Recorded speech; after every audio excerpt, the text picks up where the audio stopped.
Hey everybody, Mungo Dark Matter here, and welcome to Dark Matters. Today on Dark Matters, I thought I'd discuss how to get photos and videos off your camcorder, your digital camera, your smartphone, and your iPhone.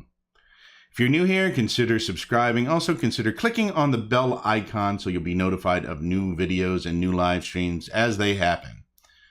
All right, there are a few ways that you can get photos and videos off of your various devices. The old way was that it used to be that devices would all have like their own software.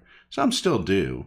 And you would load the software onto a computer and use a cable to connect the computer to the device, and you would transfer it using the manufacturer's software. Like I said, some devices still have this software, but it's much less popular because there are a few ways that are universal that you can use to do it on any device. And so that way, if you get a new device or a device from a different manufacturer, you don't have to get new software and learn that. You can use the standard way of doing it. The first standard way of pulling files and pictures and videos off of a device is if that device has an SD card. You can remove the SD card from the device and plug it into your desktop or your laptop. Many desktops and laptops already have an SD card in them, and so you probably already have what you need to do this method. However, if you happen to have a desktop or a laptop that doesn't have an SD card slot in it, not to worry. You can get an SD card adapter to USB, which you can plug into the USB port of any desktop or laptop, and you can plug your SD card into that. In either case, the computer or laptop will see the SD card as another drive or like a USB flash drive. So you just copy it from that drive onto your hard drive or whatever location you want the files to end up. All right, so you might say to yourself, well, I have a device that doesn't have an SD card in it. For example, if you have an iPhone, the memory's built in, and other devices have the memory built into it. Not to worry. Most of these devices have some sort of data transfer cable that has a USB connector at one end and whatever connector the device takes. In the case of an iPhone, there's a Thunderbolt connector on one end of this cable. In the case of other devices, it's usually a mini USB or a macro USB connector on one end. And the other end has a standard USB connector that fits into your computer. So if you plug those into your computer, your device will kind of show up. It shows up as a device, but it acts as though it's another drive. One caveat, though, if you're using an iPhone, the iPhone itself will ask you, do you trust this device or do you trust the computer that you're connecting to? You answer yes to that if you actually want to transfer your files. If you answer no, the iPhone will block you from transferring your files. So the iPhone's a little bit security paranoid, if you know what I mean.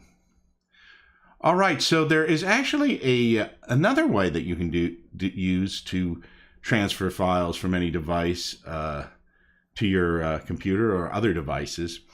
And I won't go deeply into this in this video, but if you're interested in hearing more about this, leave a comment in the video below, and perhaps I'll make another video specifically on this particular method, which is a little more complex and we'd have to go through some things.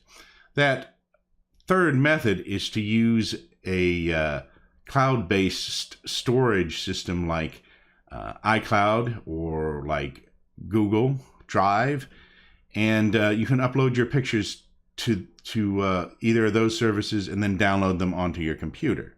In fact, iPhone has like a photo app built into it that will automatically upload your photos and videos to the cloud, and you can load this app or a Windows version or a Mac version of this app onto your computer and connect to iCloud and automatically have your photos backed up onto the cloud and also replicated on another computer or laptop.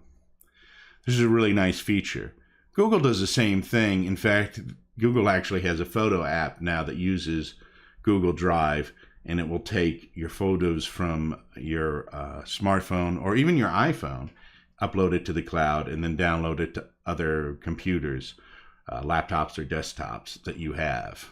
So that's a really nice application and service, and you might want to consider trying that out. One caveat about that, though, is it takes a while to upload the photos from like, for instance, a cell phone, because what happens is on a cell phone, you have cellular data, and most cell phones, and particularly an iPhone, will try to keep you from using cellular data. So if you're using a lot of data, like if you're downloading a large app or downloading or uploading large video files, it will try to keep you from uploading them on cellular until you get onto your Wi-Fi. So when you have an iPhone, for example, you may be out and shooting pictures and videos.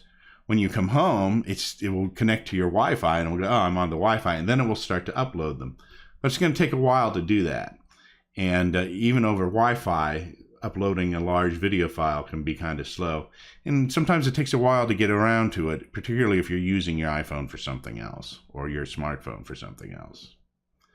So that's some of the ways you can get your photos and videos and files from your different devices onto your desktop or laptop computer. I'm Mungo Dark Matter, and this has been Dark Matters. And whatever you do, enjoy technology. And I will see you next time. Don't forget to like, share, and subscribe.